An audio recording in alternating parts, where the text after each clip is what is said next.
So I'll ask the question, then see if we can find out the answer. And if you get the answer, you're going to look for the answer and make an X, like bingo. And the first bingo will be either horizontal, vertical, or diagonal, what's called traditional bingo.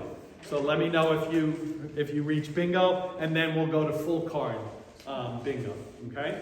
All right, here we go. Start off with an easy one, at least I hope so. The sign that the Magi see, or the wise men see in the sky. Star. Very good. All right. So look for star on one of your sheets. If you find it, put an X in there. Okay. The place, the city where Jesus was born. Bethlehem. Bethlehem. Very good. All right. In Luke's God, remember folks, right? We're talking about two different stories in the Gospels. One is by Luke, which involves shepherds and mangers and things like that. And then we've got Matthew's story that involves magi and kings hunting for children and all that stuff. So we've put them together into one nativity story, but they're still two different gospel stories. So in Luke's version of what's called the infancy narrative, the birth of Jesus, in Luke's story, who told the shepherds about the birth of Jesus? Who announced? Angel. Who announced the birth of Jesus to the shepherds? The angels did. Good. And they sang, glory. Right? Well, I don't know if it was that tune, but it's what we sing now. All right, a little bit harder here. Who was the king of Judea when Jesus was born according to Matthew's gospel? Herod. Very good. All right.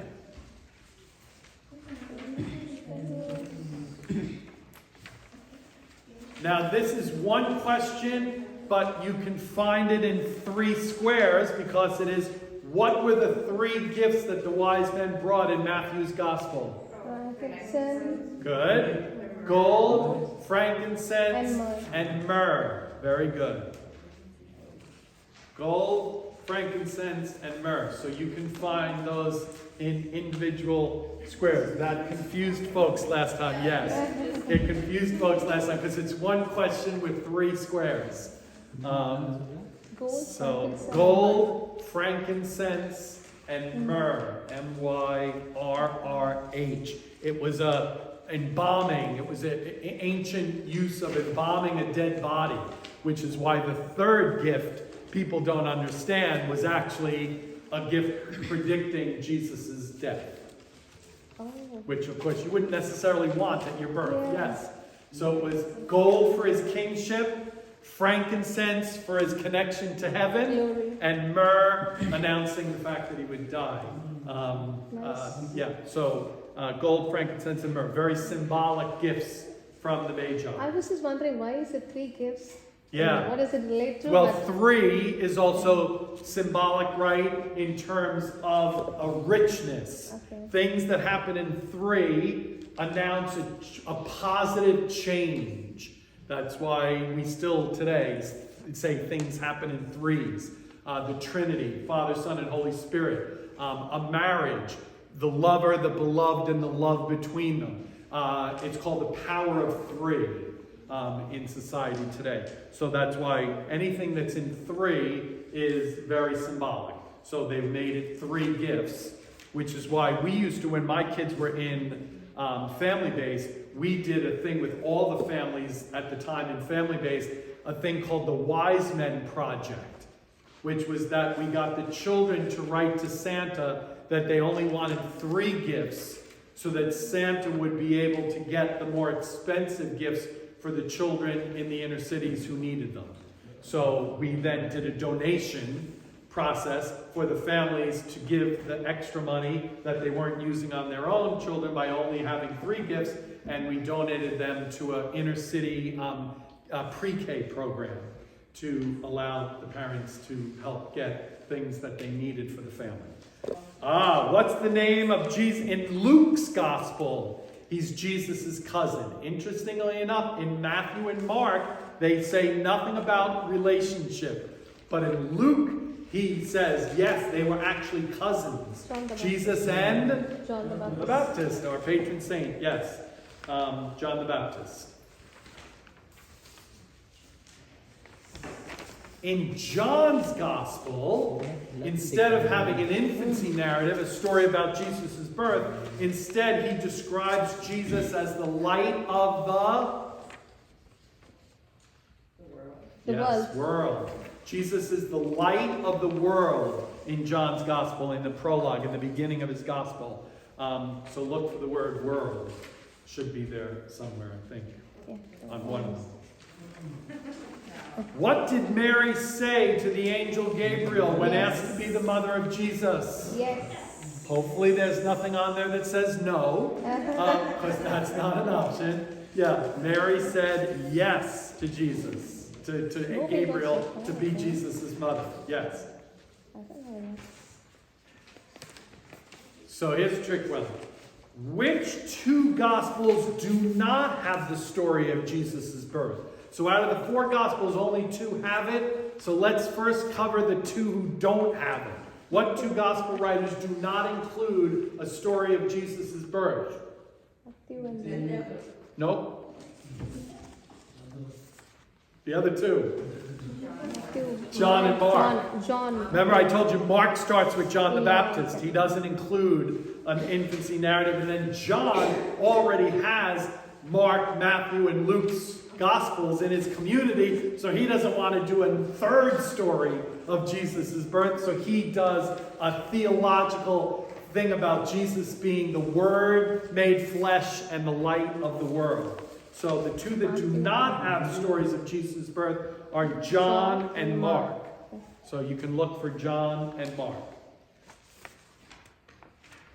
Advent is a Latin word that means what? Anyone know Adventus? Coming. Very good. Yes. Coming. So we celebrate 3. Adventus is plural. Comings. So anyone know, and this is not on your bingo sheet, anyone know the 3 comings of Christ that we celebrate during Advent? Christ. Before Christ. Past, present, and future. So past being what happened in Bethlehem, the coming of Christ in the birth of Jesus 2,000 years ago. The coming of Christ today in our experience, in the sacraments, in our experience of Christ today. And most importantly, the coming of Christ when we're all done. The second coming of Christ. When Christ comes and says, Dennis, last day. You got it. Give me your hand. This is it. So we're to be prepared for all 3 of those. Prepared to celebrate what happened 2,000 years ago, which we're actually really good at. But unfortunately, I would say it's the least important of the 3, as crazy as that sounds. Because 2,000 years ago, celebrating that does no good if you can't celebrate it today. And then the most important thing, are we prepared that our life on this earth is temporary? That at some point in time, like my parents have already experienced, like my sister has already experienced, like all my adult relatives, to be honest with you. There's nobody left from my parents' generation. Aunts, uncles, everybody is home with God already. Which means that now, my brothers and I joke, there's 5 of us, and we joke and say like, uh-oh, it's going to start with us. Because the 17 grandchildren are now going to be looking to see what happens to the generation. Because when I was my kid's age, everybody was usually still at Christmas and Thanksgiving and everything like that. So we need to be prepared. The preparation we should all be about during the season of Advent, the church says, is the second coming of Christ. Either at the end of the world, which hope we don't experience, or at the end of our lives. And again, I think we get that wrong, which is why last week the story was, for the gospel, you do not know the time nor the place, so be prepared. It wasn't speaking about being prepared for the birth of Christ 2,000 years ago. It was talking about being prepared for Christ today, and especially the one coming in the second coming, right? I always say the challenge for us as parents is, would we act any differently with our children if we thought this was going to be our last Christmas? If an angel came and whispered to us and said, "That's it, Dennis. You only get one more." Would I celebrate any differently? Would I listen to my favorite songs any clearer? Would I look at the tree any differently? Would I, right? And obviously I would, because I'm choked up right now, right? The thought of that, just the thought of that, especially as I'm knocking on 60's door in 3 weeks, is that idea of, yes, it is coming. And I can look at it two ways. I can either be afraid, which we know is what Jesus says more times than not, is be not afraid. I can either be afraid, or I can be proactive and say, I get to live today. I get to live one more Christmas, if the God so grants it in the next 2 weeks, 3 weeks, or 2 weeks, right? I get to do another Christmas. Do I celebrate it any differently, thinking it might be my last? I worked for a great Irish pastor that had the line, I've told you guys this before, live each day as if it were your last, and one day you'll be dead right. I mean, that was as only an Irish pastor can do, right? And that's true. And I think that's the challenge, really, of Advent for us, is that we look and we say, hey, you know what? What changes do I have to make if I look and say, I only get one more shot at it? And then the beauty is that if I get 2 more shots at it or 3 more shots at it, then I've really squeezed the lemon. Then when it does come, I say, yeah, I am ready. I'm ready because I've been prepared for that life is fragile. And that I want to be sure that I hug my kids before I put them into bed. That I make sign of the cross on their forehead. Because I want them to remember those things, right? I want to look at them as special and as awesome and as all of that good stuff. All right? Advent. Sorry. Yeah. I know, yeah, but it shouldn't be. I used to look at it in terms of its sadness, and then when I get Christmas and it wasn't my last one, there's a joy involved in it, see? So it's a twist. It's a twist. Yes, if it shouldn't be sad, I should be prepared if in fact this is my last Christmas, right? But then if it's not my last Christmas, what great news that is, right? So it's a sadness, but I've learned to be, it's actually not that sad. It's actually pretty good news to know that I'm not going to be here forever, and therefore I better make the best of it. And as I'm making the best for it, boy, it's going to be a party. It's going to be great, right? All right, anyway. I mentioned this downstairs. The Latin word for the third Sunday of Advent. Gaudete, gaudate, it depends on what version of Latin you use. I think the A is supposed to be long in Latin. Gaudete is the way I've heard it most, but I have heard people say gaudate. I don't think that's right, but it's worth saying anyway. All right, so gaudate, yes. Look for Gaudate Sunday. In Matthew's Gospel, the angel does not come to Mary, but a dream, I just blew it. This comes to Joseph. A dream, yeah, sorry. In Matthew's Gospel, Joseph has a dream to take to take Mary in as his wife. There isn't a visit of the angel Gabriel in Matthew's Gospel. So the phrase was dream. Yeah, if you find that there anywhere. What's the feast day that we celebrate on December 8th about Mary being conceived without sin? Immaculate Conception. Very good. Tradition, not scripture, but tradition says that Mary, in Luke's version, that Mary rode into Bethlehem on what kind of an animal? Donkey. Donkey. Oh, and bingo. Very good. You got bingo too. All right. A donkey. It's okay, donkey. Yeah, it's from Shrek. Sorry. Me too, bingo. From what direction did the wise men travel? They came from what direction? East. East. Very good. East is where the rising of the sun. See, that's why in spiritual traditions, facing east, looking east, coming from the east is all good. Because the sun comes from the east. West, where's the Wicked Witch from in Oz? West. The Wicked Witch of the West, right? Which is a sun setting. It's on the negative side. It's the same thing with right and left. Right was the hand you used for clean stuff. Left was the hand you used for dirty stuff. So therefore, if someone was at the right hand of the Father or was on the right side of things, that's where we get the idea of right also meaning correct. See, sometimes we do those, right, yeah, see, you just said it, right. That was very good. That is where east, right as positive, west, left as symbolically negative, okay? So the wise men, it tells us something that the wise men or the magi came from the east. In Luke's gospel, Mary finds out that she is going to have a baby. So who does she go and visit? She goes to visit her cousin. Anyone know the name of her cousin? Elizabeth. Yes, very good. And Elizabeth is whose mother? John the Baptist. Excellent. Very good. You guys are good. St. John the Baptist's mother is Elizabeth. Very good. Most Catholics do not know that. In Luke's gospel, there was no room at the inn, so Jesus was born in a manger or stable. Yeah. Are they two separate ones or are they is it a sledge? I always get confused with that one. Can anyone find stable or manger? No? You found it? What's that? Which one?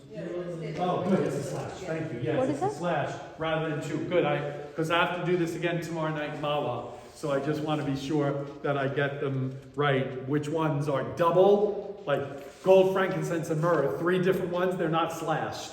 Where stable and manger is slashed. Okay, that's good to know. Thank you. I did this so long ago. I probably did this 15 years ago, so I don't remember. But it's a favorite in family days for most folks. Hey, we playing Advent Christmas Bingo this year? I said, no, we played it last year. Yeah, because it's So a we lot of didn't do that. interaction, right? Yeah, because it's a fun way to learn. Folks kind of like it. On this day, we celebrate the Magi or the 3 kings coming to see Jesus in Matthew's Gospel. What's that feast called? Epiphany. Epiphany in Greek or Epiphany in English. Between Christmas and New Year's is a Sunday feast in the liturgical calendar. Anyone know what that feast is? Excellent.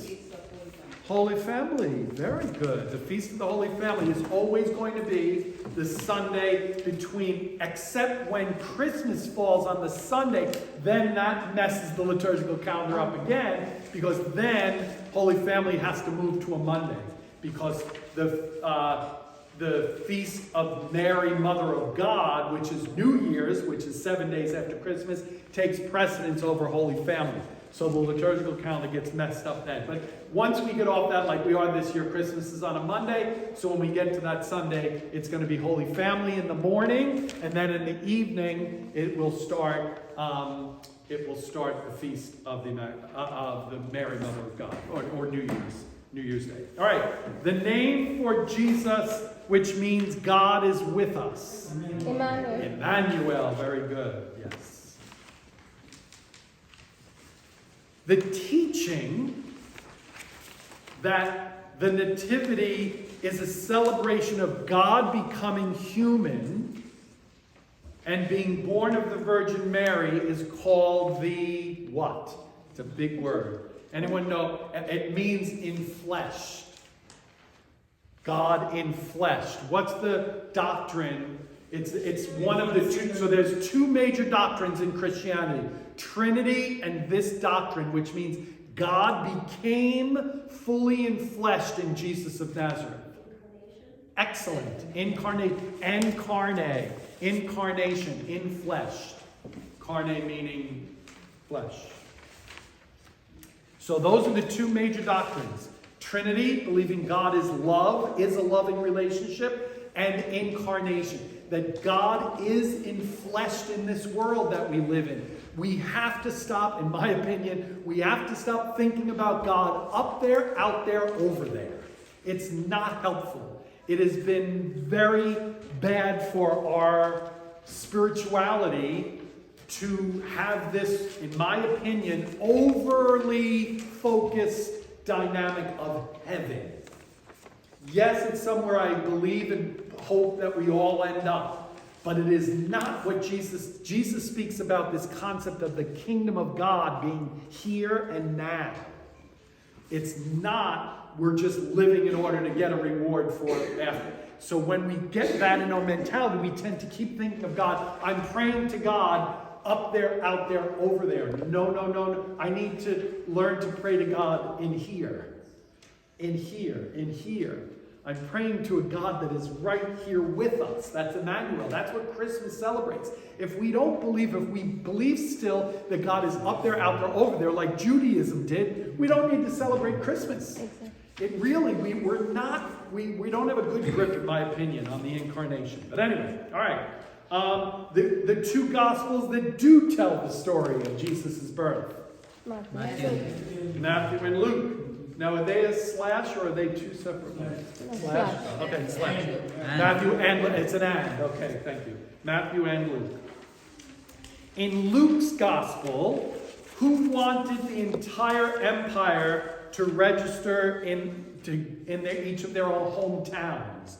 And that's why Joseph and Mary go from Nazareth to Bethlehem. Caesar Augustus, yes.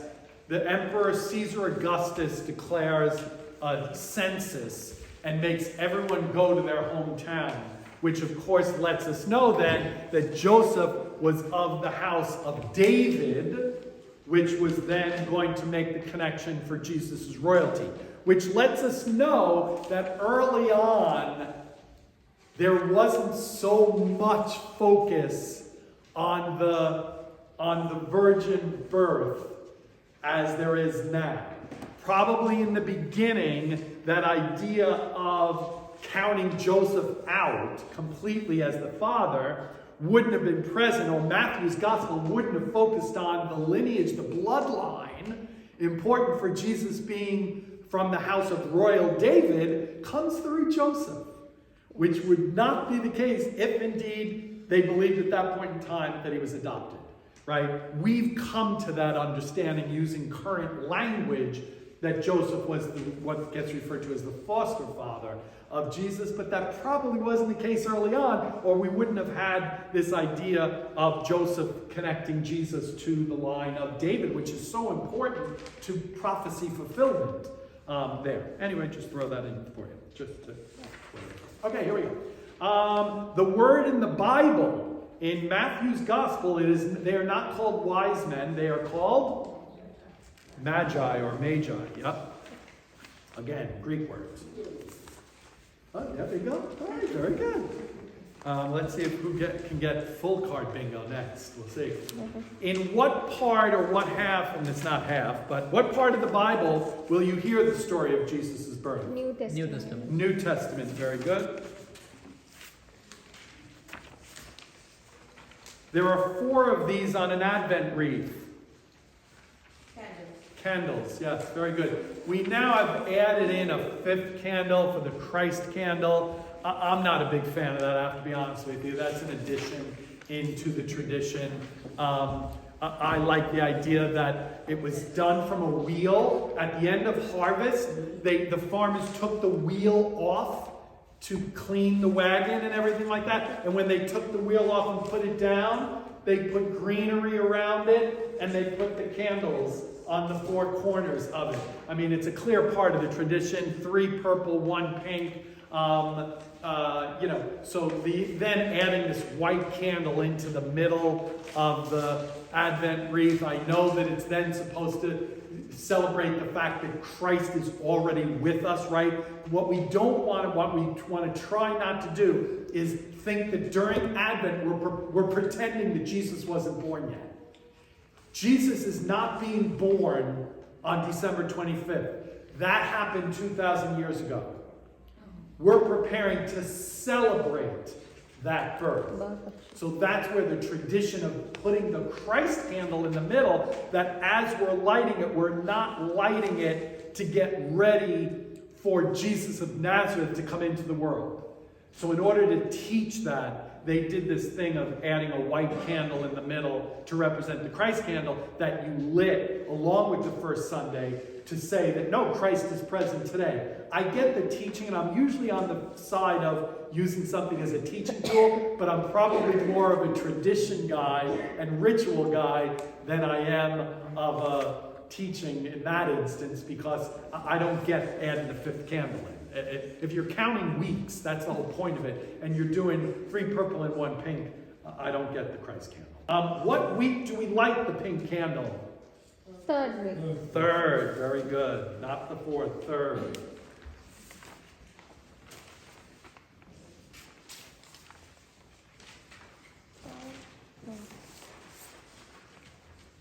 Emil, I'm going to ask you this one. Do you know the name of Jesus' mother? Excellent! He shoots, he scores!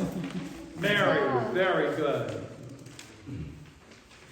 The name of the angel in Luke's story that tells Mary she's going to be the mother of God. Gabriel, blow your horns. Gabriel is from the Old Testament, which is why people would have been familiar in Luke to hear about an angel Gabriel visiting a virgin. Gabriel is... Who were the first, in Luke's gospel, who were the first to visit Jesus in the manger? The shepherds. Shepherds, very good. Yep. The shepherds are the first to visit. They get told by the angels to go, and they go, and they show up at the manger. Okay? Oh, here's a tricky one. Anyone know, so if Elizabeth was John the Baptist's mother, anyone know John the Baptist's father's name? Nope. Yeah. Who? Nope. Very good. Is that? Zechariah. Oh. Zechariah, there's the story of when the angel comes to Zechariah to tell them that he's going to have a baby. He's in his 80s. And Elizabeth, they're thought to be seen as barren. And when the angel comes, see in Matthew, the angels are always coming to the men. So the idea of Zechariah, he gets surprised. And when he says to God, "You've got to be kidding me." God, the angel says to the angel takes his voice away in the story. And he only gets it back when he tells them that the angel said that the baby's name is to be John. And then he gets his voice back. But it's a great story about Zechariah in the Bible, and he's John the Baptist's father. What's the color for the Advent season? Purple. Purple, yes. It's technically violet is the technical term for it, but it's purple. And why purple? Anyone know why purple and pink? Where did we get choosing purple and pink from? Purple is royalty, right? Yes, but probably not the reason why they chose that originally. Anyone know the color of a clear sky at dawn? Anyone ever seen the sun rise and noticed the cloud color? Oh yeah, it's like some much reddish purple. Purple and Yeah. pink. Purple and pink. It meant the idea of the coming, it proclaimed the coming of S-O-N. Oh. For people that woke up and were at dawn, they look at the sky and you see that purple and pink in the clouds. With that idea of what color should we say, waiting for the Son of God. So one of the things we do whenever I'm in Mexico is that since we're right on the water there, we get a chance to see rising in the east. The Sea of Cortez has the sun rising. We go up to the top of the mountain, Colorado Rockies, and my wife and I go up there at dawn and we wait for the sun to rise. And it's always amazing when we look, it's purple and pink, and I always remind my wife and say, that's where the Advent colors come from. Purple and pink sky at sunrise. So the next time you see a sunrise and you see the purple and pink, remember it's Advent. That it's a little message for us, okay?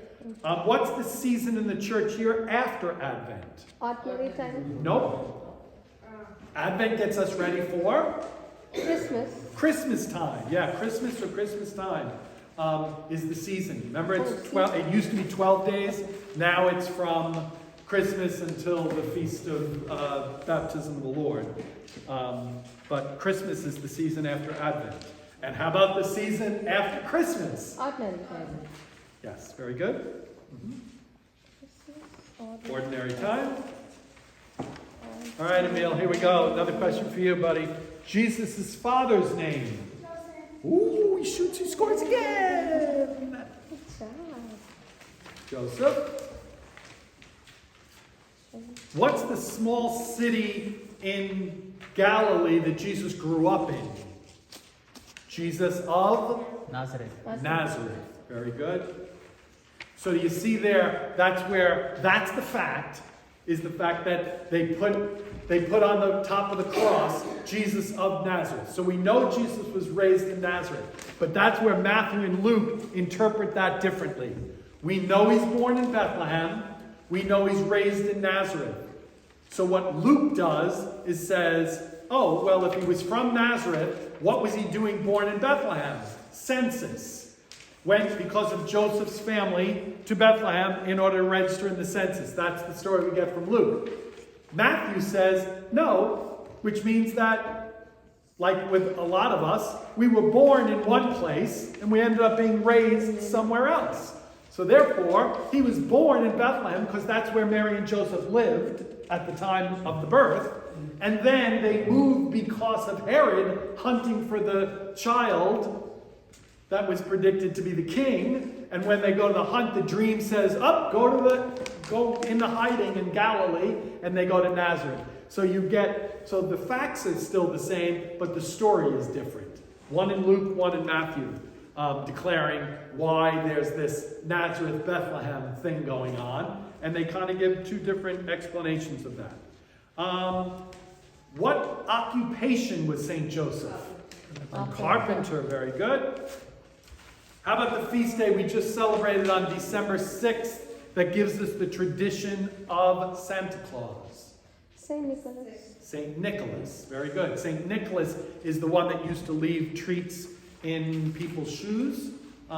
When they leave them outside, the tradition was not to bring your dirty shoes into the house, so you left them outside, and then he would recognize the shoes and things that people needed. He would go around and leave in their shoes overnight, and that's where the whole tradition comes from of Santa Claus, St. Nicholas.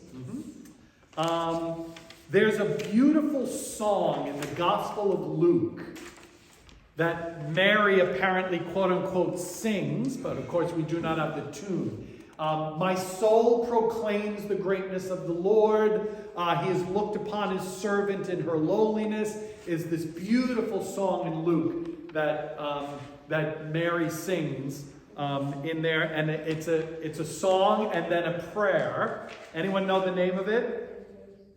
No? Starts with an M. Magnificat. Yep. The Magnificat is a prayer/song that Luke has Mary sing in Luke's Gospel. It's a beautiful, beautiful poem, song, prayer. My soul proclaims the greatness of the Lord. He has looked upon his servant in her lowliness and raised her up. It's really a beautiful, beautiful, and it's called the Magnificat.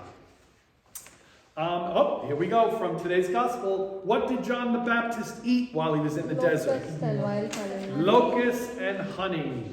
I couldn't fit wild, I remember. So I only did locusts and honey. How many candles are on an Advent wreath? Four, right, on a good Advent wreath. Now It's it's 4. 5. Now it's 5, yeah. When you study Matthew and Luke's accounts of Jesus' birth from a scripture perspective, there's a term for that study. Infancy narrative. Infancy narratives. So when you study Matthew and Luke's, the saint who combined the two stories of Jesus' birth into a nativity creche scene. Anyone know the saint? Which saint? Very famous saint? Francis. Yes, believe it or not, in the 1100s, Francis gets this idea of folks need to stop being confused By Matthew's version and Luke's version, the facts are the same, so just put them both together in one story. And there's room for the Magi, there's room for the donkey, there's room for the manger, there's rooms for the three kings, there's rooms for the angels, there's room for the shepherds, and he does this scene that combines both stories into what we know as a pageant or a nativity scene. I Yes? completed one. Everybody get a completed I one? had one. They're all done. Yeah, they're all done. Yes, they better be, because that was my last question. Yeah. All right. Any questions, comments, Ah, this was concerns, nice. snide remarks? You know what I was thinking was that a No, lot we of take one times copy I'm for very Texas. serious in my presentations to you guys. It's doctrinal, it's whatever, and I thought to myself, you know what? Let's have some fun. It's December. It's Christmas time, right? So I thought, oh, I'm bringing back the Advent Christmas bingo game, and this way, we can learn about the facts, but at the same time have some fun. All right? Sound like a plan? Yeah. All right. Any other questions, concerns?